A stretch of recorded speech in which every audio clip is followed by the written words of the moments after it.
Hello mga abi, welcome to my channel. Ako po ang inyong lingkod, Kuya JTL, at welcome po sa ating panibagong video today. At ito po yung ating podcast, na, parang live. Ganito po tayo mag-live before, but I have the time to put some setup right now. So, welcome po sa ating channel at ito po yung ating bagong content today. At sa inyo po lahat na tumatangkilik ng mga previous content natin, thank you so much po sa inyong lahat. Thank you so much to all of the Coldplay fans to that watching that content. Thank you so much, and to subscribing to my channel. Thank you, I appreciate it. And to all the Filipino community na nagsusuporta ng ating channel, maraming salamat po, especially yung mga festival, Von Festival, Toronto Fiesta, Fiesta Extravaganza, Toronto Fiesta Extravaganza, yung isa, yung Fan Philippines, Toronto, at yung Taste of Florence, na recently, yun po yung mga pinost natin. Maraming salamat po sa lahat ng fans ni Ariel Rivera. Of course, Ariel Rivera and Lani Masalucha. Thank you so much.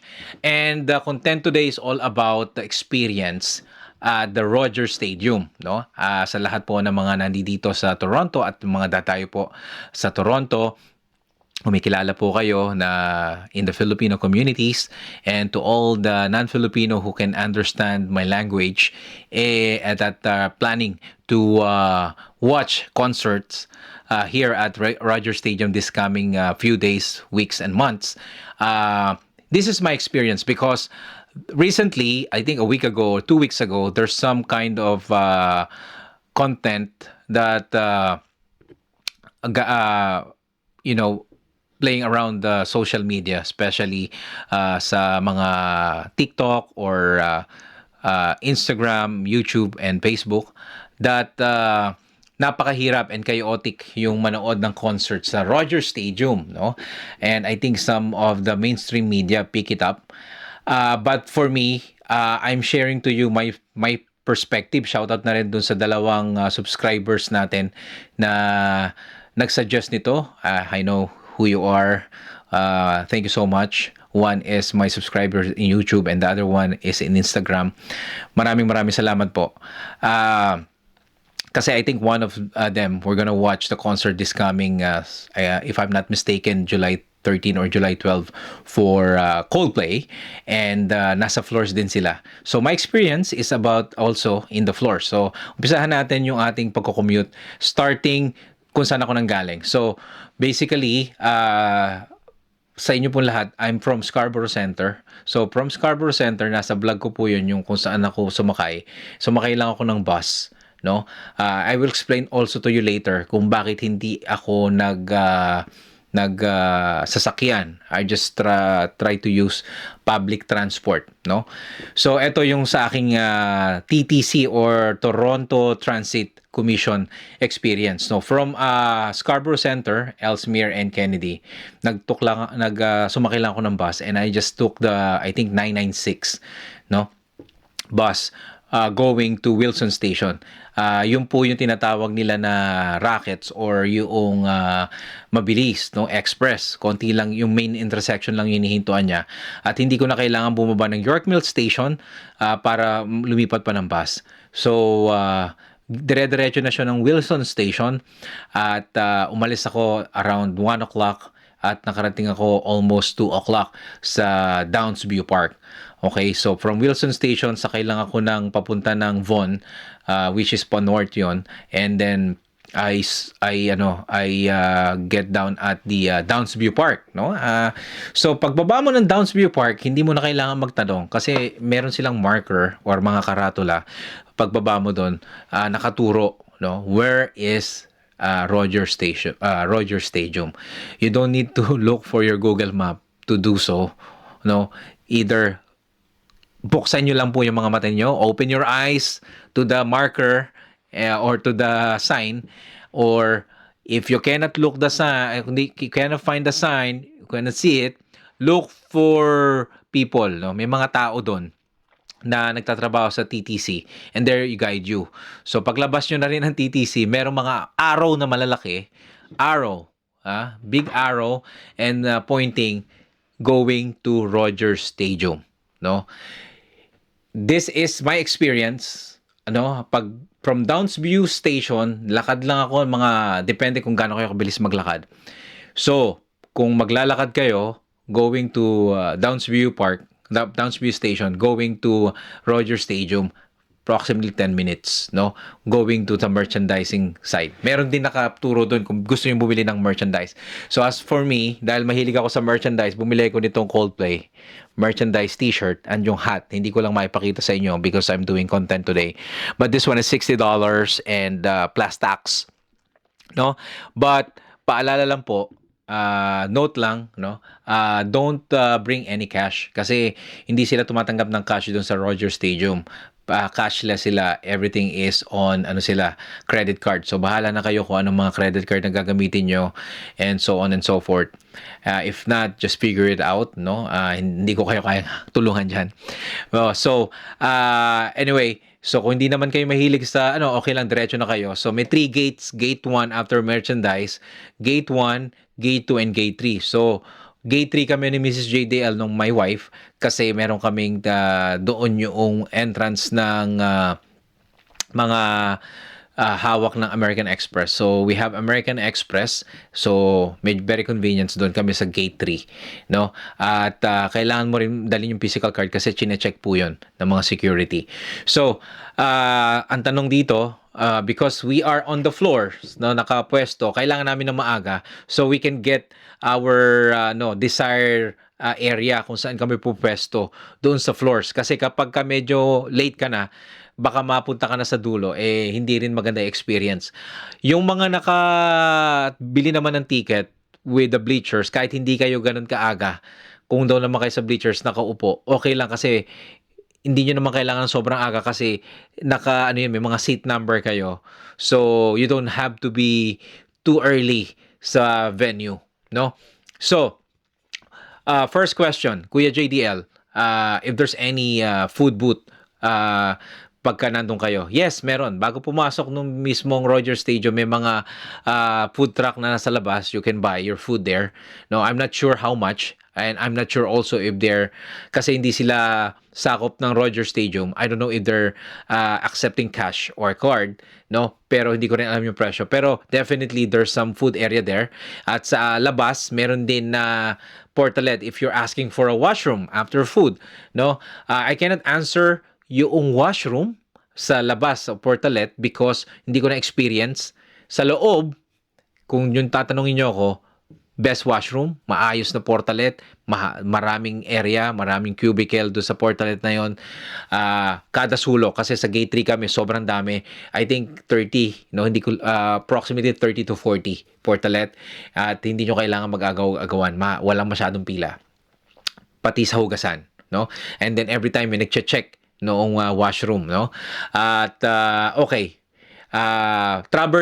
Pangatlo, travel light. Kung kayo ay mayroon kayong wag na kayong magdala ng backpack, no? May mga locker sila pero hassle 'yun eh. So ang dala namin ng Mrs. JDL, si Mrs. JDL sling bag na I think 3 liters 'yon. At ang dala ko, pakita ko sa inyo, no?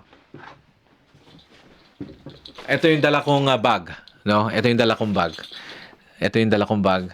So I think also 2 liters to. So pagkapalit ko ng damit, no, doon ko nilagay yung aking t-shirt at tinupi ko. May dala rin akong jacket just in case na umulan. Okay? So, ganun lang, para walang hassle. Tapos, kung ang mauuhaw kayo, bago kayo pumasok ng stadium, pag binuksan na yung gate, around 4 o'clock binubuksan yung gate, no, inumin nyo muna or wala dapat laman. Pero huwag kayong maglala, sa loob, merong sangkatutak na water refilling station.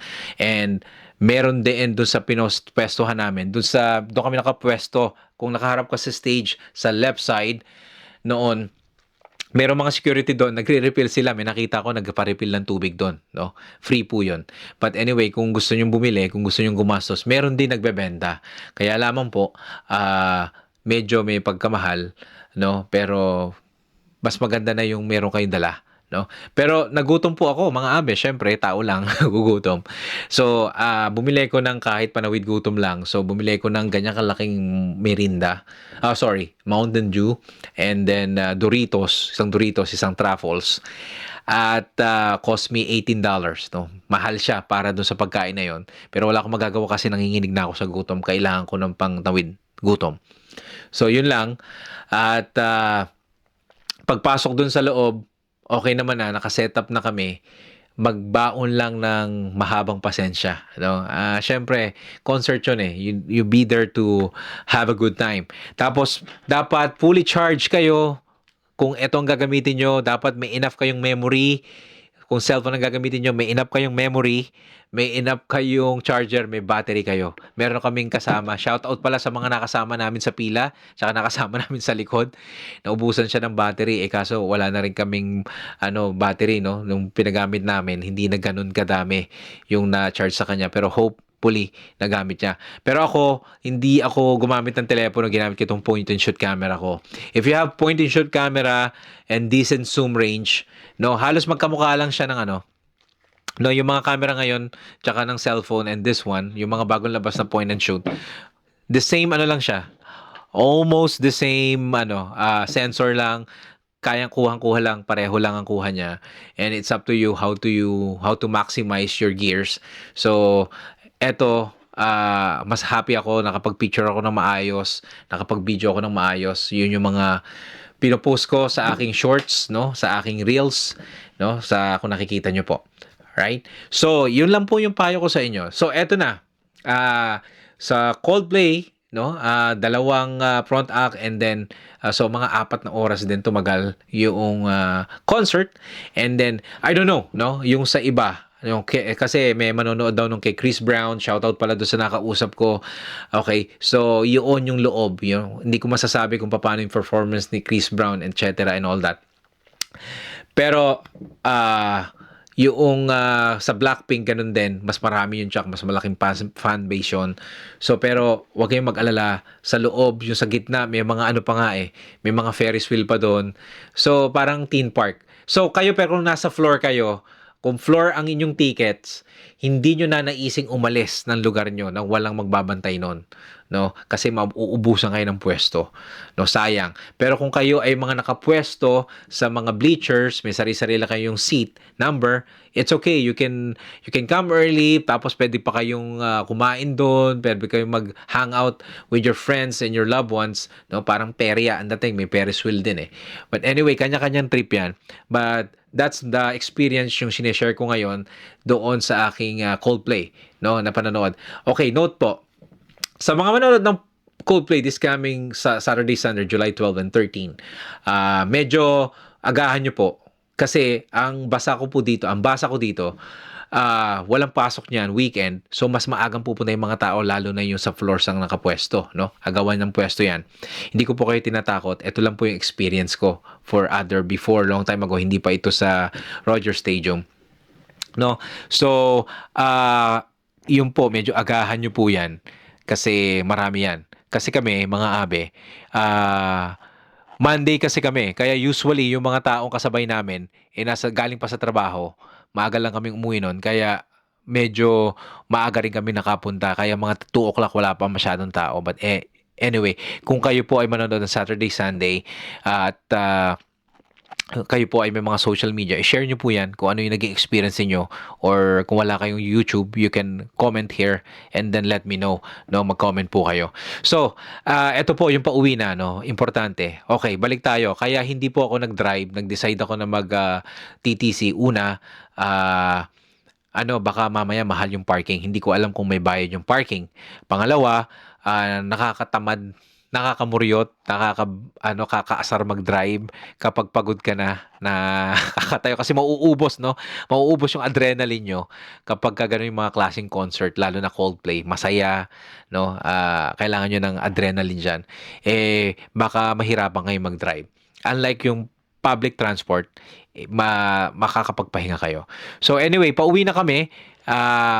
So kaya hindi ako yun nga, isa sa mga dahilan kaya hindi na ako nag-drive, baka mahirapan ako sa pagda-drive. Pangalawa, yung parking, nakita ko kasi yung parking doon sa likod, sa gilid ng gate 3, no, tawag dito, medyo puno, kaya yung iba nag-park pa doon kung kayo po ay taga Bathurst at taga Wilson Avenue, no, yung merong area doon na kung saan ang nandoon ang Jollibee, ang Michaels, no, at ang Starbucks, karamihan nagpark doon. Kaya lamang ang problema, nagiging bottleneck yung labasan kasi sabay-sabay naglalabasan, no. So kami ni Mrs. JDL, sa halip na ginawa namin, bumalik kami ng Downsview Park, no? Kasi galing nga kami ng mag-uwi kami ng Scarborough. So, ang ginawa namin, nilakad na lang namin mula doon sa Gate 3 hanggang may daan naman papuntang Wilson Avenue. Hindi kayo maliligaw mga abi kasi ang dami naglalakad, ang dami nagga-guide, maliwanag, no, maayos yung lalakaran nyo, no. So, kung babalik pa kami ng Downsview Park, masyadong malalayo kami. So, ganun. Tapos, ang maganda pa niyan, libre. So, to make the story short, from past 11 kami umalis. No, natapos yung concert, past 11, umalis kami, konting video, konting picture. Nakarating kami ng Wilson Avenue, swerte may bus agad, di na namin kailangan magbayad. Papuntang Scarborough, past 12 nasa bahay na kami. Wala pang 12:30. So sobrang pagdating namin sa bus, nakaupo, hindi ganun kasikip, dire-diretso, no? So naipahinga namin yung mga paa namin. So, iyon lang po yung experience namin dito sa Coldplay concert. Walang naging hassle unlike yung mga sinasabi ng iba nagpo-post. I don't want to disrespect some people. Maybe that's your experience. I'm sorry to hear that. I'm sorry for you guys. Hope may magawa kami para you feel better. No, pero kami maybe we're just lucky on that day. Walang naging hassle. Everything is fun. Walang naging masyadong grumpy dun sa pila namin or sa aming floors experience. Anyway, Coldplay or any concerts, you have there to have some fun. You go there just to have some fun, to feel the vibes of the music ng iniidolo nyo. Okay? So, pero meron akong i-confess. Hindi ko sinolito. Hindi ko rin isinolito. This is gonna be my memory because this is my first Coldplay experience and sobrang nagandahan ako. Sobrang, bago na nila akong fan. Hindi talaga ako nakikinig. No? Hindi dahil sa ayaw ko sa kanila. I have a different kind of taste ng music. Pero yung nakita ko siya mag-perform, nakita ko siya kung papaano siya makipag halubilo sa fans. And I have respect sa kanya dahil nung malilate ng ilang minuto, lumabas siya. Siya mismo yung lumabas at nagsabi ng problema. I really appreciate yung mga ganong klase. Kaya siguro di ako magtataka. Tumagal siya sa industry niya. Chris Martin, kudos to you. If you're hearing this, if you're listening this, thank you so much for the experience. Thank you for being honest, no? At actually, you have the balls to say to your fans na late lang ng konti. No? Some other artist, some other performer, or maybe rock star or mga singer, hindi na gagawin yun eh. May somebody na may gagawa sa akin. Pero ikaw, you see to us, you make secure to us na matutuloy yung concert, and I appreciate it so much, no? So mga kabe, maraming salamat po sa inyong lahat na nakinig ngayon at nandoon ngayon. Medyo parang podcast ang dating, but this is my style of my podcast, of my channel, of my live stream long time ago. So ngayon, nagkaroon lang tayo ng chance na gawin uli. And just for the benefits ng mga tao dito sa Canada, yung mga daday dito sa Canada, Toronto Live, ito, sa lahat ng manonood sa Rogers Stadium, wag po kayong matakot. Don't be afraid to experience Rogers Stadium. No, hindi po ito sponsor ng Rogers Stadium or Rogers Company o kung sino man yung may hawak noon. How I wish, no? Hindi po ito sponsor. I just want to help you. I just want to give you an idea what is the experiences of going or watching concert at Rogers Stadium, no? Lalo na kami nasa mga floor section kami. Anyway, if you have any question, please put it in the comment section. I will try my best to answer it. And if you have feedback, thank you so much. I appreciate it. And if you are sharing this content dun sa mga kaibigan o mga kababayan nating mga manonood pa ng concert ng Coldplay sa July 12 and 13, kay Chris Brown and Think Blackpink, hindi ko pa alam. I think Hozier too. Please, share this content para magkaroon sila ng idea and they can ask me a question in the comment section. And gaya na sabi ko, I will try my best. Anyway, thank you so much for listening and watching. Best regards, Kuya JDL. Bye-bye.